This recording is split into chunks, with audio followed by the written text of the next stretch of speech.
Good morning and welcome to Saturday special of Dr. Lamba's Awakening Call. Zafarnama literally means the letter of victory, the epistle of triumph. The victory can be of any nature, but when you find comparatively one's person with much limited resources, with a few hundred followers fighting an empire amassing millions of soldiers and then defeating them, at times physically, but all the time spiritually, then it makes him moving steady.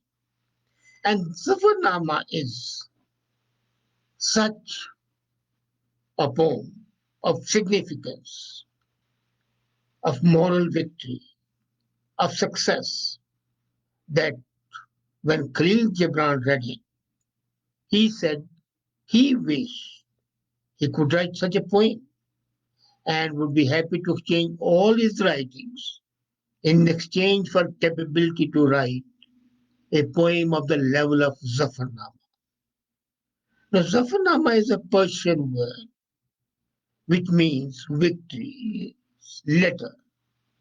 And this letter of victory, spiritual, was sent by Shri Guru Gobind Singh in 1705 to Mughal Emperor Aurangzeb after the Battle of Chimkau. It's written in Persian script. It's in verse. Although the version in the Dasam Gran is in Gurmukhi script, but the language is still Persian. And Gobind Singh sent by Daya Singh with the help of Naib Subedar Haji Sardar Shah to deliver Zafarnama to Aurangzeb on 5th of January 1707, the last day of Ramadan that year. So, on the last day of Ramadan, the day when the people, Muslims, and their Rosa, Zafarnama was delivered to him. And this name was given purposely. The poem is written in exquisite, unparalleled beauty of Persian and is a reminder to Aurangzeb how he and his henchmen had broken their oaths taken on Holy Quran. Zafarnama is included in Hikayats. As a matter of fact, if you study the Muslim scripture, you will find that Zafarnama is included in Hikayat and is the first Hikayat. And this is what Gobind Singh reminded Aurangzeb, that this deception practiced by Aurangzeb and his soldiers could not harm Guru. In spite of the several sufferings, he had won a moral victory over the crafty Mughals who had broken all their rules and resorted to underhand behavior. Despite sending a huge army, unlimited soldiers, armaments, and everything, they failed to kill Guru or capture him. Now, what's the background of the letter? It was the second fortnight of December of 1704, most difficult period in the life of Gobind Singh. It was during this period that 46 had deserted Guru. The city of Anandpur had been vacated. The Sarsa River floods had caused havoc. And Gobind Singh's family had become separated. His two children had died before his own eyes, fighting the Mughals. And the Guru himself had to escape from Timkosa towards Machiwala, where he heard the news that his two other younger children had been crucified, rather buried alive in the walls. And in the jungles of Machiwala, Gobind Singh met two Persian Pathans, Nabi Khan, Ghani Khan, who were dressed in blue. and they prepared similar clothes for him. In the meantime, Guru was sent to Sayyid Inayat Khan, one of the followers of Aurangzeb, for safekeeping. And Gobind Singh gave him a letter addressed to Aurangzeb. While giving the letter, he himself disguised himself as a holy man, Uch Kapir, and with his companions Nabi Khan and Ghani Khan, Dharam Singh, Man Singh left towards the village of Gula. They'd hardly gone 1 mile when they had stopped by an army patrol who was not satisfied. They were searching for Gobind Singh. So Sayyid Inayat Khan got the word, came to the army camp, met Commander Daler Khan, told him that no, he was not Gobind Singh, he is really Uskapi. And the commander was unnerved and went to the Puir and offered 500 rupees as a present and apologized. Now, Gobind Singh was carried on a cot to the village of Gulam, and here he gave this letter to Sayyid Khan to deliver it to Aurangzeb. This is the difference. This letter is not Zafarnama. That's why I'm saying Zafarnama had two phases. First was this letter, and Bhai Daya Singh took this letter to Aurangzeb on December 26. But by the time he arrived, Aurangzeb had known that Guru had been removed from Anandpur Sahib. He had left Anandpur Sahib. But he was feeling that an injustice had been done because he had been promised safe passage. Oath had been taken on Quran, and yet he was not given. So Emperor assured Bhai Daya Singh when he received this letter that he would do justice and Guru may be requested to meet him in Deccan.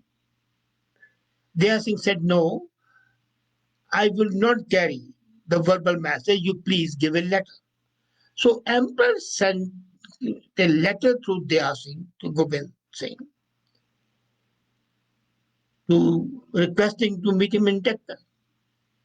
Now, in reply to this letter of Aurangzeb, Gobind Singh wrote Zafarnama, the second letter of it.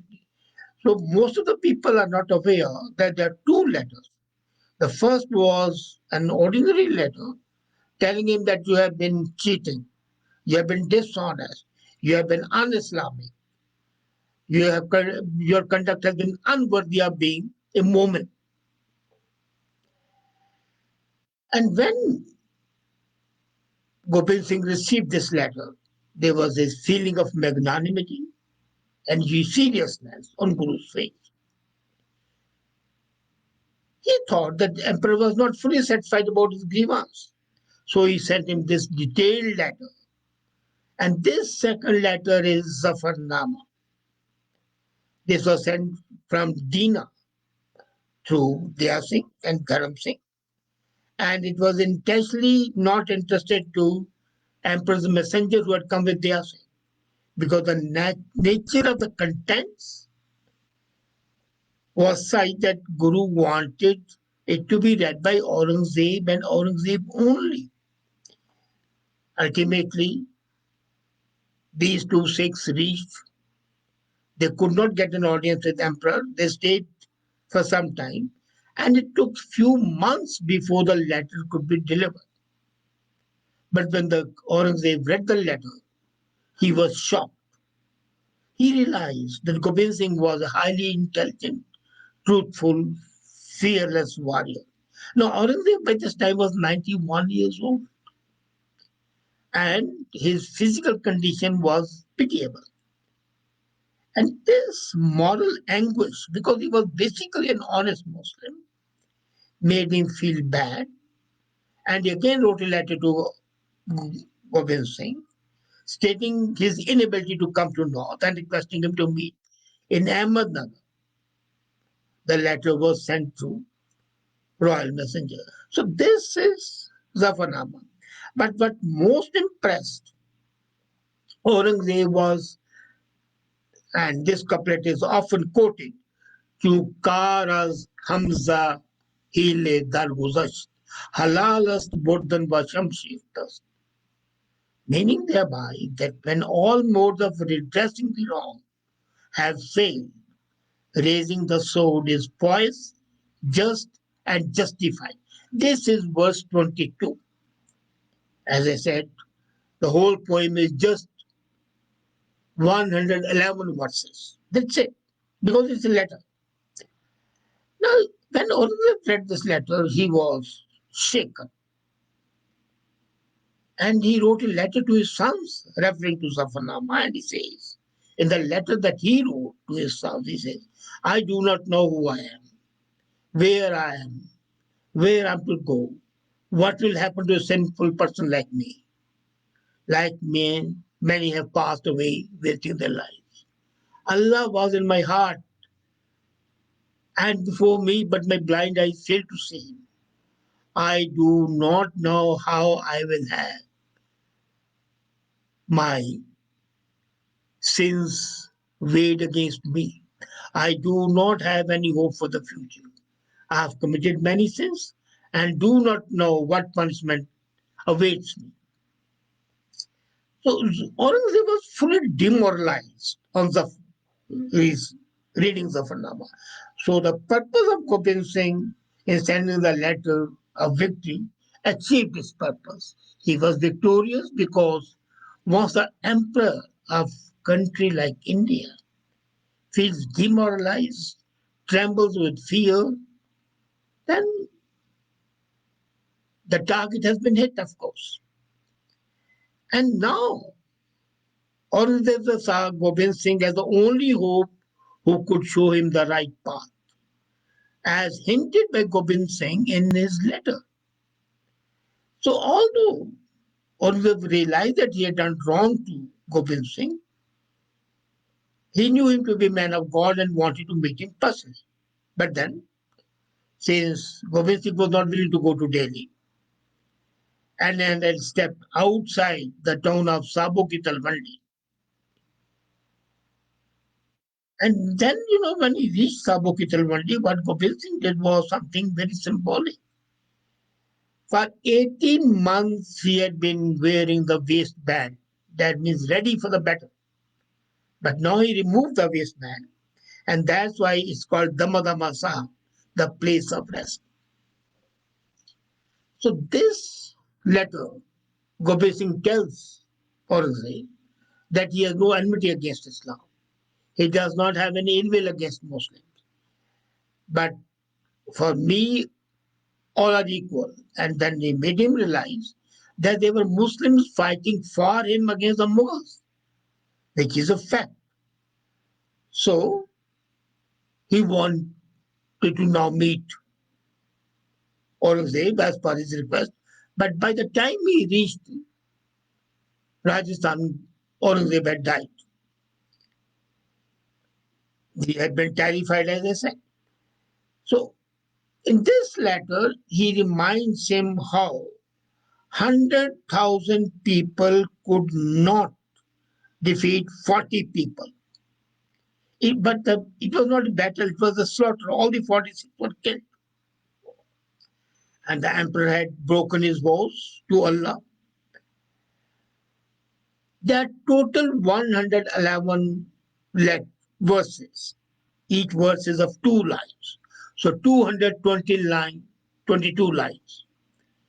And Gobind Singh in this letter affirmed his confidence and unflinching faith in the God, even after suffering extreme personal loss of his father, mother, all his 4 sons, hundreds of his followers. He was willing to meet him in Kangru. Now, this poem, Zafarnama, before I come to the format, so impacted. I've told you about Khalil Gibran, but then Louis Frank, he was closely examining the letter And he says that Zafarnama is a piece of an art which should stand at par absolutely by itself as the epitome of poetry, philosophy, and a declaration of honesty and righteousness. Confessing letters today including, as I said, in the Dasamgram, but surprisingly, this is at the level of the Iranian national epic Shahnama and Sheikh Saadi's 13th century Bustan. Thanks demonstrates that this letter is a form of Indo-Islamic verbal warfare, ensuring the 10th Guru's moral and symbolic victory over legendary and powerful Mughal emperor. And if you see the analysis, it resurrects an essential intriguing component of the Sikh tradition. And here, is the Islamicate aspect. As I said in one of my episodes, that Sikhism is impacted by Islam, caste system, openness. Thus, one giving 10th part of your income as charity is equivalent to zakat. So many similarities are there. Honesty is there. So the total, as I said, 111 verses, and of the 111 verses, the maximum number of verses, 34 verses, are praising God. 32 verses deal with Aurangzeb's invitation for the Guru to meet him and Guru's refusal to meet him, rather asking him to meet him. So Guru did not want to go to him as a supplicant. He wanted Aurangzeb to come to him. Who visits whom? The sense of protocol and an assertion of superiority, authority. That is in 32 verses. So 34 are just praise of God. 32 are invitation, refusal, and re-invitation. 24 verses detail the events in the Battle of Shamkor, which had taken place on 22nd of December, 74.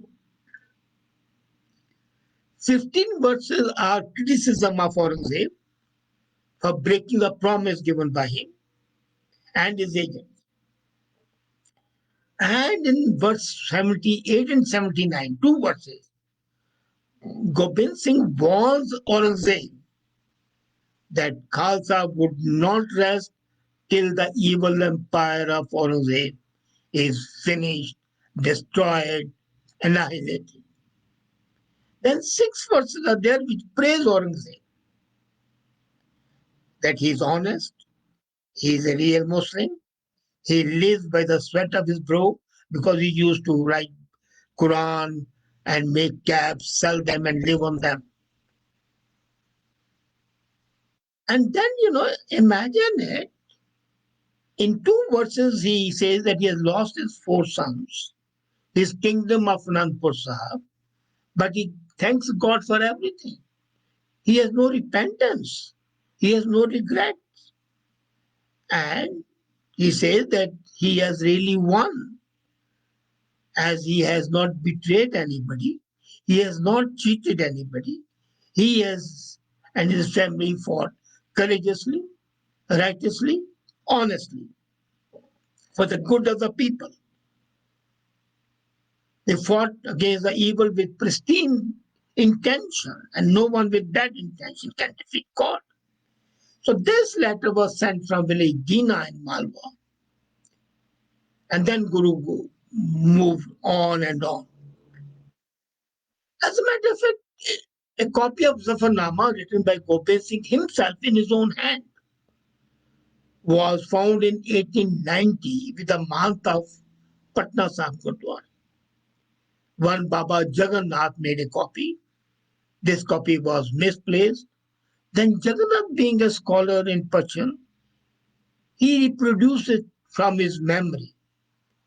And then it was printed first time in Nagri Pracharni Patrika in Banaras.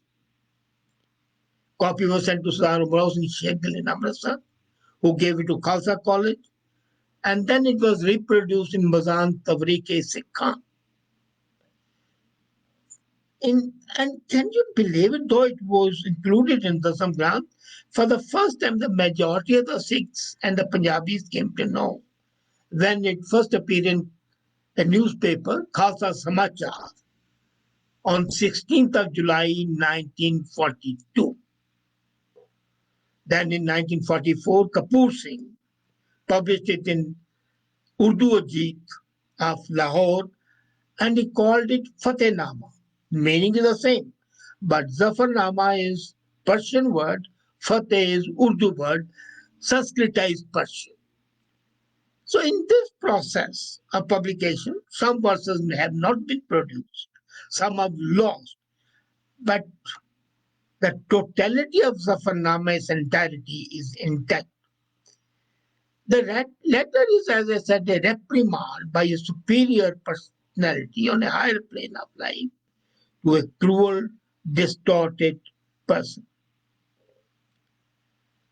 Now, the purpose of the whole thing is the Guru's unflinching faith in the God, fight for the righteousness, right to raise arms against tyranny and injustice, and most important, not to rest until and unless all evil practices are destroyed, buried forever. So this is a celebration of honesty, celebration of integrity, celebration of authenticity. It is a condemnation of hypocrisy, cheating, deception, fraud. This is a poem of realization, self, and the whole thing is that complaining doesn't help. It is standing by your principles that is much more important. And though you might be deemed defeated from the worldly point of view, in the reality, an honest, dedicated man, even in his defeat, wins. And that is the beauty of Zafarnama, the poem, short poem of 222 lines, 111 verses, which has impacted people from Khalil Gibran to French, Roman Roland, Bertrand Russell, Roman Roland, name it. Whosoever has some inkling of Persian language, Persian ethos, and who has read it, cannot but be impacted by this letter of victory, victory of righteousness over wrong. Thank you.